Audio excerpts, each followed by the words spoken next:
Shalom anak-anak, shalom semuanya. Shalom papa mama yang di rumah, anak-anak PAUD, anak-anak SD Talenta. Shalom semuanya, selamat pagi. Pagi ini kita akan melakukan ibadah Jumat Ceria.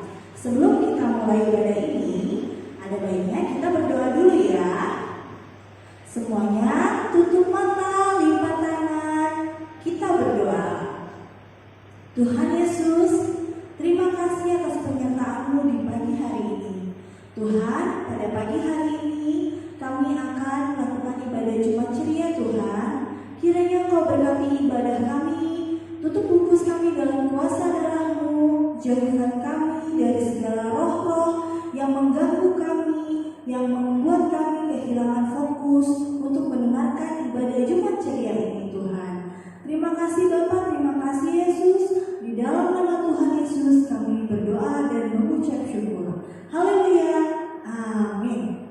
Ya, sekarang kita mau naikkan satu buah lagu, judulnya Ada Satu Sobatku. Ayo kali.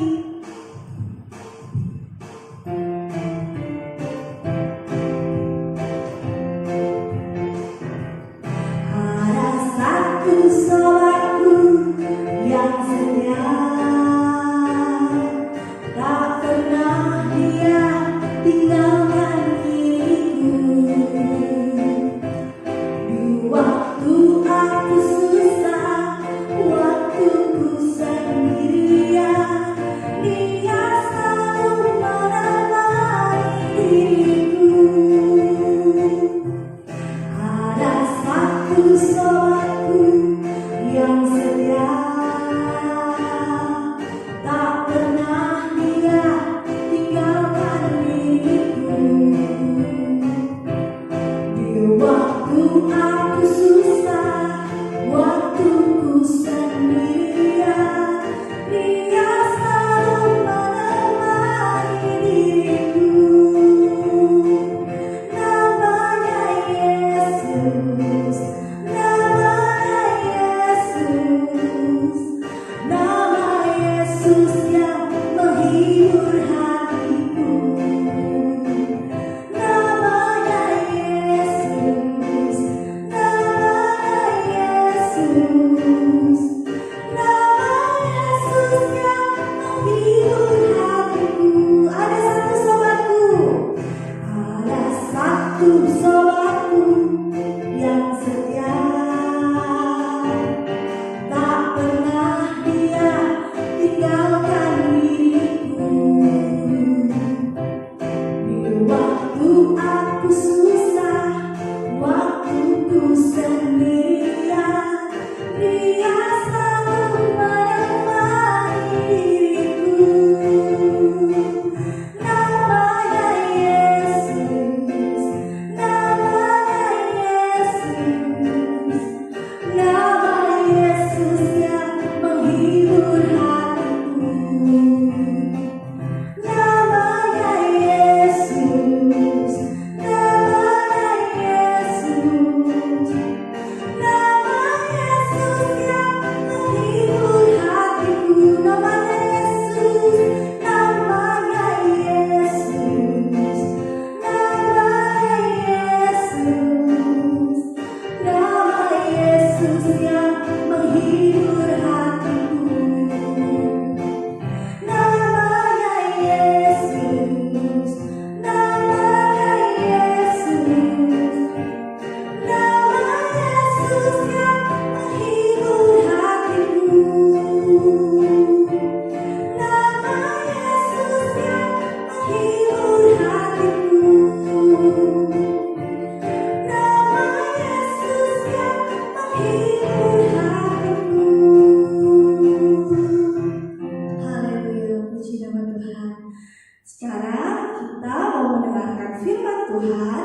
Mari semuanya sikap berdoa yang baik. Sebelum berdoa kita mau naikkan satu pujian. Firman-Mu pelita bagi kakiku.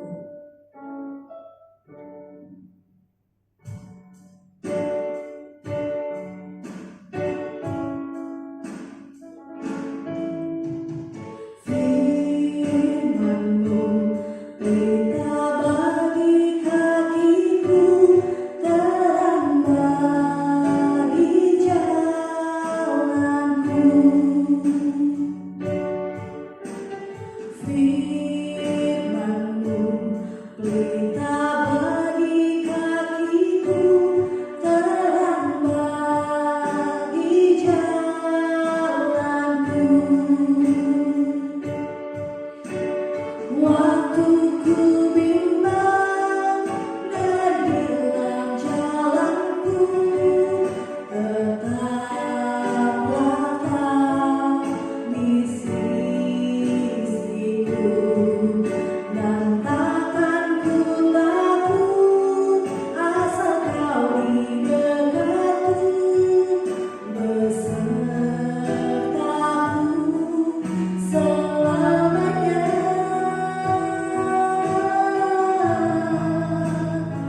Baiklah, anak-anak SD Talenta, PAUD Talenta, dan juga anak-anak spesial di Talenta.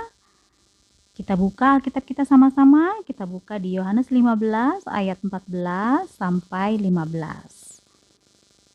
Yohanes 15 ayat 14 sampai 15. Kita sama-sama membukanya ya. Demikianlah firman Tuhan. Kamu adalah sahabatku jikalau kamu berbuat apa yang kuperintahkan kepadamu. Aku tidak menyebut kamu lagi hamba, sebab hamba tidak tahu apa yang diperbuat oleh tuannya. Tetapi aku menyebut kamu sahabat, karena aku telah memberitahukan kepada kamu segala sesuatu yang telah kudengar dari Bapakku.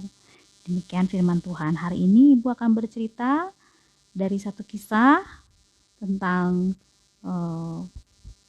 seorang yang bernama Punchinello. Dia adalah orang yang sangat unik ya. Nah, kisahnya tolong dengarkan baik-baik ceritanya. Tema kita pagi ini adalah tentang akrab dengan Tuhan. Kenapa ya kita perlu akrab dengan Tuhan? Yuk, mari kita dengar kisah Ibu ya. Kisah ini diambil dari buku Max Lucado yang berjudul You Are Special. Ibu akan cerita dalam bahasa Indonesianya walaupun bukunya aslinya adalah dalam bahasa Inggris. Kita sama-sama dengarkan ya. Di suatu kampung ada manusia-manusia kecil yang dibentuk oleh seorang pengrajin kayu bernama Eli. Manusia-manusia kecil ini disebut wemik. Setiap wemik itu berbeda. Ada yang hidungnya besar, ada yang punya mata yang besar, ada yang tinggi, dan ada juga yang pendek. Tiap wemik mempunyai sekotak stiker bintang emas dan juga stiker bulatan abu-abu. Manusia kayu ini atau wemik ini berkeliling desa menempel bintang atau bulatan kepada teman-temannya. Wemik yang bagus akan mendapat bintang. Wemik yang kayunya kasar atau catnya terkelupas akan mendapatkan bulatan. Yang berbakat akan mendapat bintang juga. Beberapa dapat melompat kotak-kotak yang tinggi atau bernyanyi dengan indah. Lainnya hanya memiliki kemampuan yang sedikit akan mendapat bulatan-bulatan abu-abu. Punchinello adalah salah satu di antaranya. Dia mencoba melompat tinggi seperti lainnya, tapi dia selalu saja jatuh sehingga para wemik akan memberi dia bulatan abu-abu. Ketika dia mencoba menjelaskan alasan kenapa dia jatuh, dia malah hanya akan mengatakan hal-hal yang bodoh, sehingga para wemik akan memberinya bulatan lebih banyak lagi. Wajarlah jika dia mendapatkan bulatan, kata manusia kayu lainnya setelah sekian lama. Punchinello juga meyakini perkataan mereka. Saya pikir saya bukan wemik yang berkualitas bagus, pikirnya. Akibatnya, dia memilih berdiam diri di rumah sepanjang waktu. Jika dia pergi keluar rumah, dia akan berkumpul dengan wemik-wemik yang mempunyai banyak bulatan. Dia merasa lebih nyaman di sekitar mereka. Suatu hari, dia bertemu dengan wemik aneh bernama Lucia. Dia tidak punya bintang atau bulatan. Para wemik menghormati Lucia karena tidak memiliki bulatan, sehingga mereka akan memberinya sebuah bintang. Tapi bintang itu akan jatuh, tidak bisa menempel. Yang lain akan memberinya bulatan karena tidak memiliki bintang. Tapi bulatan ini juga tidak bisa menempel. Punchinello berpikir, saya ingin seperti dia, seperti Lucia. Jadi Punchinello mendatangi Lucia dan bertanya bagaimana dia melakukannya. Itu mudah, jawab Lucia. Setiap hari saya mengunjungi Eli, si perajin kayu itu. Kenapa? Tanya Punchinello. Kamu akan tahu kalau kamu pergi menemuinya, kata Lucia sambil pergi pulang kembali ke rumahnya. Punchinello berpikir, apakah dia bersedia kutemui? Kemudian ketika di rumah, Punchinello duduk dan mengamati para wemik yang saling memberi bintang dan juga bulatan. Ini tidak benar, pikirnya. Dia memutuskan untuk pergi. Punchinello berjalan menuju lorong panjang, berjalan menuju toko Eli. Matanya melotot terbelalak. Meja kerjanya yang tinggi setinggi dirinya. Dia harus berjinjit untuk melihat bagian teratas dari meja kerjanya Eli. Punchinello gugup. Saya tidak tinggal di sini. Lalu dia mendengar suara. Punchinello, suara seseorang yang dalam tapi kuat. Senangnya bertemu denganmu. Datanglah kemari. Biarkan saya memandangmu lebih dekat. Punchinello menoleh. Tuan tahu nama saya? Tentu saja, saya yang membuatmu. Eli mengangkatnya dan menaruhnya di atas meja kerjanya. Sepertinya banyak cap buruk yang kau terima. Saya tidak mau seperti ini, Eli. Saya sudah berusaha keras. Punchinello, saya tidak peduli apa yang dipikirkan oleh para wemik. Tuhan tidak peduli? Tidak.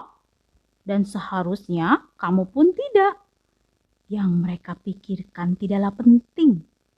Yang penting adalah apa yang aku pikirkan. Dan aku pikir kamu sungguh unik. Punchinello tertawa. Saya unik, spesial. Kenapa? Saya tidak terlalu berbakat dan cat saya terkelupas. Kenapa saya penting bagimu, Tuan? Dengan lembut, Eli menjawab. Karena kamu adalah kepunyaanku. Itulah mengapa kamu penting bagiku. Punchinello tidak bisa berkata apa-apa. Setiap hari saya berharap kamu datang, jelas Eli. Saya datang karena saya bertemu Lucia. Mengapa stiker tidak bisa menempel pada dirinya? Sang pembuat menjawab dengan lembut. Karena dia memutuskan apa yang saya pikir lebih penting daripada apa yang orang lain pikir. Stiker akan menempel jika kamu mengizinkannya. Apa? Stiker hanya melekat jika mereka penting bagimu.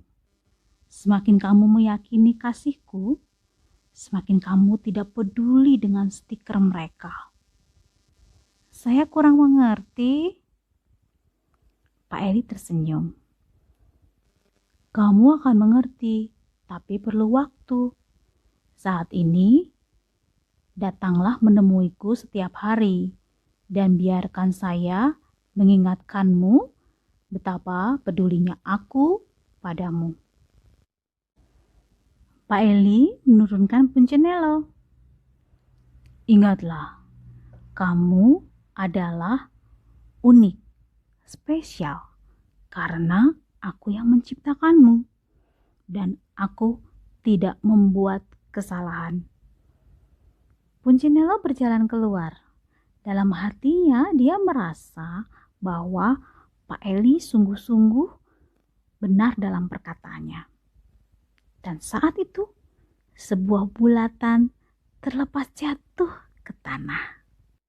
Demikian kisah tentang Punchinello dengan Pak Eli. Bagaimana Pak Eli begitu berharap agar Punchinello selalu datang setiap hari menemui beliau.